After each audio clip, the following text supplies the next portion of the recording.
maskapai di Indonesia. Awal mula saya bergabung di sini, saya diajak teman saya Alamsyah ke tempatnya Bang Maskur di Matraman. Awalnya saya kesana saya nggak tahu diajakin ngapain. Dia cuma ngechat jam 11 malam, boleh ke Matraman nggak? Aku lagi ada project.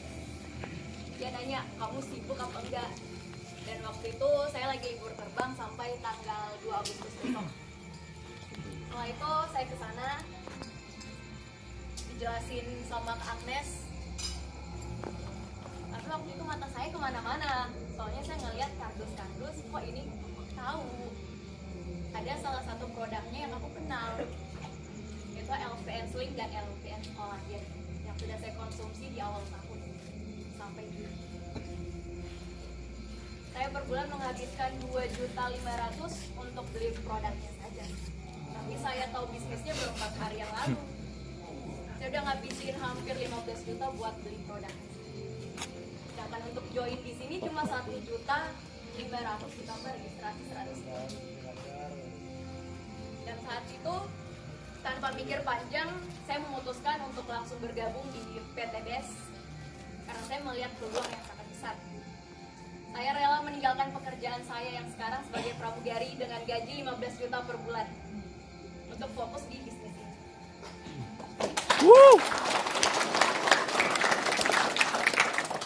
Bulan Agustus ini saya bakalan resign dan bayar penalti 45 juta. Bukan hanya itu, saya menolak tawaran di salah satu maskapai internasional, Emirates, dengan gaji 50 juta per bulan untuk fokus. Wow.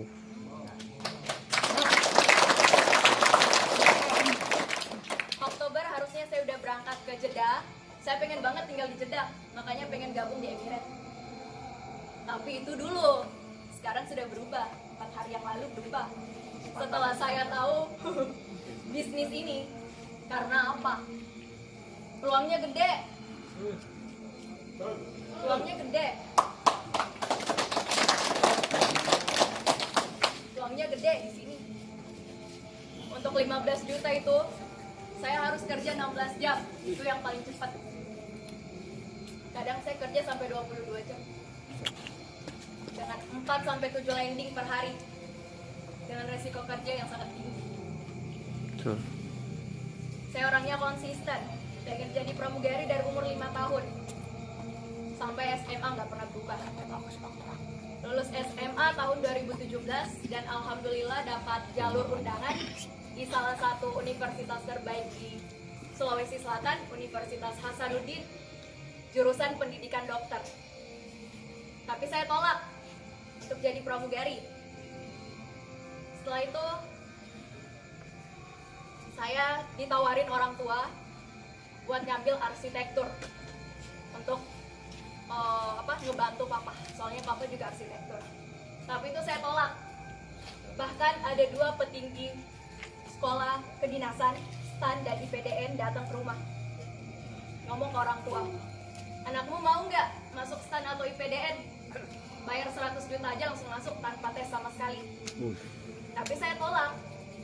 Untuk cita-cita saya, mimpi saya di umur 5 tahun untuk jadi pramugari. Perjuangan saya untuk jadi pramugari lika-likunya banyak. Saya lulus SMA April dan diizinin jadi pramugari November. Sampai 3 bulan saya kucing-kucingan di rumah sama orang tua. Saya nggak di rumah tuh selama 3 bulan, orang tua nggak ngajakin saya ngomong. Semua orang ngomong, oh lu bego sih, nolak dokter. Semua orang pengen jadi dokter, kenapa kamu enggak? Bahkan kamu dikasih jalur undangan buat masuk dokter, kenapa kamu tolak? Di sekolah saya kemarin cuma 2 doang yang dapat jalur undangan ke kedokteran, saya sama teman saya. Tapi saya tolak. Prinsip saya pengen sesuatu, siapapun di depan saya yang menghalangi saya buat wujudin keinginan saya, bakalan saya terobos. Mantap. Siapapun kamu, baik orang tua saya, kalau saya mimpinya pengen jadi seperti itu dan dia menghalangi, saya bakalan terobos. Saya nggak mau dengerin kata-kata orang. Kalau saya mimpinya pengen seperti ini, saya mau goalsnya saya pengen seperti ini, saya akan wujudin. Walaupun banyak rintangannya. Buat jadi pramugari saya berjuang 1 tahun. tolak 6 maskapai. Tapi itu nggak membuat saya putus asa. Karena saya tahu kegagalan tidak bakalan membuat kita terpuruk. Dari kegagalan kita bisa belajar, kita bisa mengevaluasi diri. Kita salahnya di mana? Kita bakalan coba lagi terus menerus sampai kamu dapat berlian.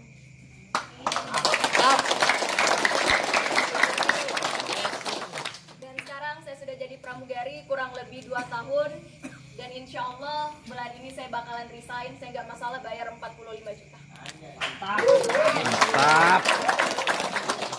Bahkan orang tua saya kaget. Gak ada angin, gak ada hujan. Saya langsung nelpon, "Pak, bulan ini saya mau resign." Dia kaget. Soalnya dia tahu anaknya selalu konsisten sama pilihannya. Ini ada apa? Kamu kenapa? Kok tiba-tiba langsung milih resign? Sedangkan kemarin ditentang sama semua orang buat jadi pramugari. Kamu tetap ngotot jadi pramugari. Bahkan saya bermimpi. Saya pengen jadi pramugari sampai umur 50 tahun. Saya mau mengudara sampai umur 50 tahun. Tapi itu dulu. Sekarang enggak. Saya memutuskan di umur 20 tahun saya berhenti jadi pramugari. Dan karena apa? Peluangnya besar. Kita cuma ngeluarin 1.600.000 untuk seumur hidup. Sedangkan saya untuk mendapatkan gaji 15 juta, saya menghabiskan kurang lebih 200 juta. Lisensi saya 45 juta, sedangkan di sini lisensinya cuma 1.500.000. Saya nanti keluar, saya harus bayar lagi 45 juta. Rugi nggak saya? Rugi. Gaji 15 juta, saya menghabiskan 200 juta. Gaji 15 juta mungkin menurut bapak-bapak dan ibu itu gede. Tidak bagi pramugari. Perawatannya aja per bulan 5-6 juta. Buat perawatan saja. Belum make up, belum makan, belum biaya nongkrong. Gaya hidup. Belum biaya hidup. Perawatannya aja 5-6 juta per bulan. Kak Claudia, tadi kita ngobrol ya sedikit. Ternyata Kak Claudia ini pernah tinggal di Filipina ya? Ya. Gimana ceritanya tuh? Ayah saya orang Makassar asli. Ibu saya Filipin Spanyol. Hai. Right. Tapi saya lahirnya di Indonesia. Umur 6 tahun saya pindah ke Filipina. Tinggalnya di Filipina sama Malaysia. Setelah SMA saya baru pindah ke Indonesia. Yes. Kerjanya di 3 negara. Filipina, Malaysia, dan Indonesia. David pinggir. David pinggir. Dalam 4 hari saya sudah mendapatkan A dan B. Bahkan insya Allah dalam waktu dekat saya bakalan ngupgrade ke 46.500.000. Dan insya Allah saya bakalan ngajak seluruh keluarga saya untuk fokus di bisnis ini. Nice. Saya bakalan nyuruh papa saya buat berhenti jadi kontraktor. Yang harus Mantap. mengeluarkan biaya dulu buat dapat duit dengan resiko kerjaan yang tinggi. Saya bakalan nyuruh dia berhenti jadi kontraktor dan bekerja di sini, bikin usahanya di sini. Kak Claudia lucu, subhanallah luar biasa ya. Ayah Makassar, ibu Filipin Spanyol, berjuang di Selatan. Mantap. Mereka. Dua berkah. Dalam hidup teman-teman semua tidak ada yang kebetulan. Teman-teman yang hadir di sini malam ini semua tidak ada yang kebetulan. Yang baru hadir angkat tangannya. Saya tidak pernah kenal sama abang-abang yang ada di sini. Dan teman-teman juga nggak pernah kenal sama saya dan sama Kak Claudia. Tapi kalau Tuhan maha baik, Tuhan mempertemukan kita Pak. Kapanpun, dimanapun, dengan siapapun, kun fayakun kita bertemu.